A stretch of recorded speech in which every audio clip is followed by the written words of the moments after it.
Assalamualaikum warahmatullahi wabarakatuh. Waalaikumsalam warahmatullahi wabarakatuh. Halo semuanya, perkenalkan kami dari kelompok 3. Dan di sini kami ingin membuat podcast tentang konsep manusia menurut Islam. Jadi sebelum kita ke topik tersebut, izinkan kami untuk memperkenalkan diri satu persatu. Halo semuanya, nama saya Fadil Ibnu Syafi'i dan di sini ada rekan saya. Nama saya Muhammad Dafa Pratama. Nama saya Rafli Ahmad Firdaus Daulay. Nama saya Zaki Muhammad Fadilah. Nama saya Aska Nabila. Nama saya Juwita Wayu Hairani Ramadan. Nama saya Diana Pisa. Nama saya Hilmi Akil Paujan. Oke, jadi semuanya selamat datang di podcast Ngobrol Ringan. Menarik ya. Jadi hari ini kita ingin membahas topik yang ya sebenarnya dalam banget sih. Cuma santai aja, kita bakal ngobrol ngalir kok. Oke. Jadi langsung aja ke topiknya ya. Oke. Jadi menurut kalian semua nih, konsep manusia itu seperti apa sih? Nah, jadi aku tuh pernah baca jurnal tentang konsep manusia dalam Islam. Jadi sebutan manusia itu bukan cuma satu, tapi ada insan, basyar, anas, sama bani Adam. Keren kan? Keren banget. Setiap maknanya punya istilah tersendiri. Iya, gue juga pernah baca jurnal yang membahas gimana konsep yang nyambung sama pendidikannya. Intinya jadi manusia tuh bukan cuma soal belajar ilmu, tapi juga soal akhlak, karakter, ya gitu deh. Betul banget. Ada juga yang bahas di konteks filsafat pendidikan Islam. Jadi insan itu penuh sisi rohani, yaitu menunjuk pada kualitas pemikiran dan kesadaran basar. Itu lebih ke fisik. Kenapa begitu? Karena dalam kehidupan manusia itu berkaitan dengan kedewasaan yang menjadikan mampu memikul tanggung jawabnya, dan Anas menunjukin kita makhluk sosial. Jadi manusia itu paket komplit, fisik, jiwa, plus sosial. Oh, jadi gitu ya. Menarik ya.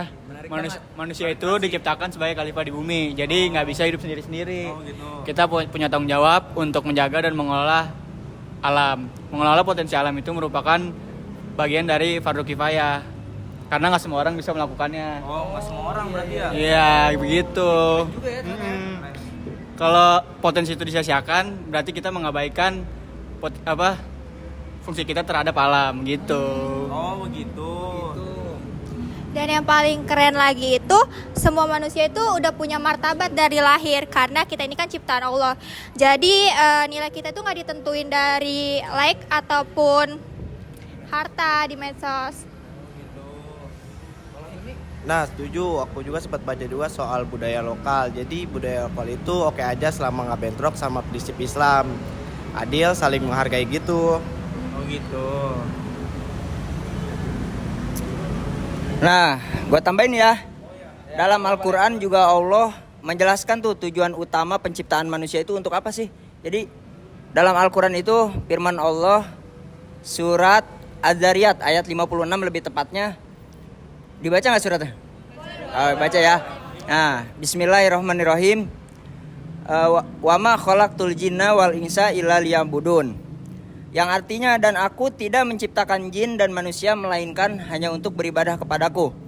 Nah, itu tujuan hakiki di mana Allah sebagai pencipta kita menciptakan kita sebagai manusia dengan tujuan utamanya yaitu beribadah. Nah, yang kedua ialah untuk diuji dengan amal perbuatan. Sebagaimana Allah berfirman dalam Al-Quran surat Al-Mulk ayat 2. Nah, pokoknya yang artinya dialah yang menciptakan mati dan hidup untuk menguji kamu. Siapa di antara kamu yang lebih baik amalnya. Nah, jadi intinya kehidupan dunia adalah tempat ujian agar tampak siapa yang taat dan siapa yang lalai pada perintahnya. Begitu. Oke, berarti kalau disimpulin tuh ya, jadi manusia menurut Islam itu makhluk yang rohani dan jasmani, makhluk sosial, punya martabat, dan bisa jadi khalifah gitu berarti? Iya, betul. Kurang lebih seperti itu. Nah, tapi menurut kalian semua ini ya, manusia yang ideal dalam Al-Quran tuh seperti apa sih? Seperti apa manusianya? Jadi manusia ideal menurut Al-Quran itu manusia memiliki iman kepada Allah, terus manusia yang memiliki amal soleh, terus manusia yang bisa menjalin hubungan sosial yang baik dengan sesama manusia tanpa memandang derajat, harta, ataupun agama dan juga suku. Oke, berarti begitu ya jawabannya. Iya. Oh, jadi gue mau nanya lagi nih di sini. Jadi menurut kalian semua tantangan di zaman sekarang tuh kayak gimana tuh? Nih, kalau menurut aku ya, kita itu gampang ke distract sama hal-hal yang material. Sampai lupa kita sama hal-hal yang spiritual. Bener banget, kadang tuh pendidikan kita lebih fokus ke angka nilai daripada akhlaknya gitu ya kan. Ya, solusinya mulai dari diri sendiri dan lingkungan sih. Pendidikan karakter, dakwah kreatif, hal yang bikin orang paham esensi jadi manusia. Setuju sih, tapi kalian semua pada setuju nggak nih kira-kira? Setuju banget ya. Oke. Setuju banget. Nah, gue mau nambahin. Oh, nambahin. Oke. Nah, gue tambahin sedikit ya. Kan kita berbicara tentang penciptaan manusia ya. Nah, harus ada nih. Gue baca kayak artikel gitu. Manusia itu makhluk yang paling sempurna di muka bumi. Nah, kenapa? Karena udah jelas kan kita sebagai umat Islam. Sebagai umat Islam itu ada dua pegangan Al-Quran dan hadis. Nah, di dalam Al-Quran Allah menjelaskan tuh ke kita dalam surat Atin. Apa tuh? Gimana yang pertama? Oh, watin ya. Watini wa zaitun wa turisinin wa hadzal baladil amin. Nah, di ayat ini nih Allah menekankan kepada kita bahwa kita itu makhluk atau ciptaannya yang paling sempurna. Laqad khalaqnal insana fi ahsani taqwim. Dan aku telah menciptakan manusia dengan sebaik-baik ciptaanku. Artinya apa? Kita sebagai manusia, apalagi kan kita generasi muda. Nah, harusnya kita lebih percaya diri sama kemampuan masing-masing. Karena Allah menciptakan kita dengan kekurangan dan kelebihannya masing-masing. Nah, jadi kesimpulannya ngobrol hari ini ya enteng tapi berat ya. Iya. Ada bobotnya. Iya, ada bobotnya. Nah, tentu juga dengan obrolan kita ini bisa menambah wawasan kita lah. Terus bisa menambah keyakinan kita bahwa kita itu makhluk yang benar-benar Allah muliakan. Nah, kurang lebih seperti itu deh. Nah, bahkan lebih mulia daripada iblis. Tapi kalau kita ngomongin iblis itu lebih pintar dari manusia. Betul. Karena iblis itu, wah jadi panjang nih.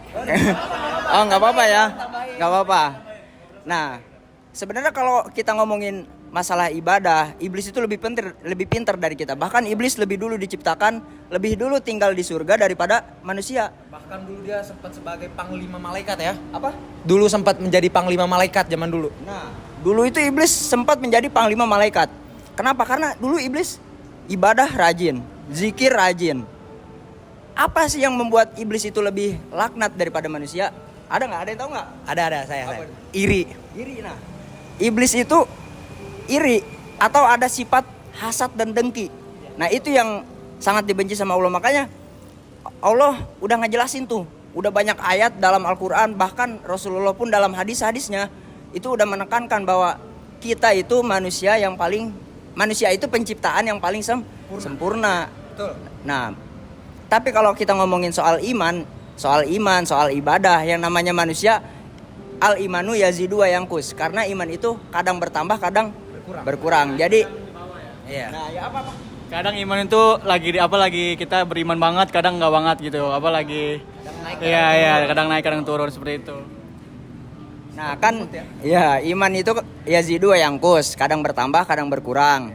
Nah, seperti yang udah kita tahu tuh. Jadi kita sebagai manusia ya udah hidup sesuai apa yang udah Allah ciptakan, dengan tujuan utama penciptaan kita itu ya ibadah. Berarti kalau ada manusia yang nggak beribadah, ya berarti melenceng dari tujuan penciptaannya.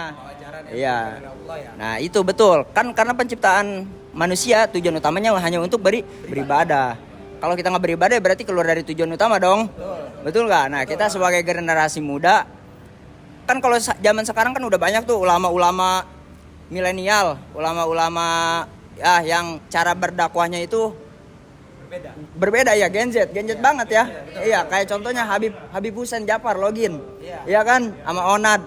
Kan secara nggak langsung itu mengajak kita buat oh iya begini ya manusia itu, oh iya begini ya. Berarti Tuhan itu menciptakan kita sedemikian rupa sempurnanya kita.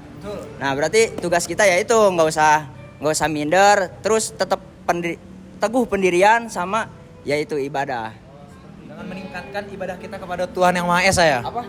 Dengan meningkatkan ibadah kita kepada Allah Subhanahu wa taala. Betul banget tuh, Bro. Nah, berarti tujuan podcast kita hari ini cukup berat ya. Iya, tapi enteng. Ya, karena kita ngobrol santai. Podcast walaupun berat kita jadi banyak dapat ilmu ya, dapat ilmu pengetahuan. Jadi Semoga ya, ya, semuanya, jadi tugas kita menjaga iman kita tetap kuat ya. Betul. Mungkin ada nambahin lagi? Ada yang mau nambahin lagi? Udah? Hilmi? Oh, sudah. Jadi kita cukupkan aja untuk podcast hari ini ya.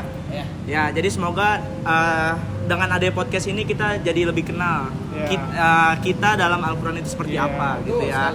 Oke, semoga bisa menambah wawasan kalian juga ya mengetahui ini semua. Oke. Ya, jadi cukup sekian ya podcast dari kami ya. Ya. Kurang lebihnya mohon maaf. Wabillahi taufiq wal hidayah. Wassalamualaikum warahmatullahi wabarakatuh. Oke. One is the loneliest number that you'll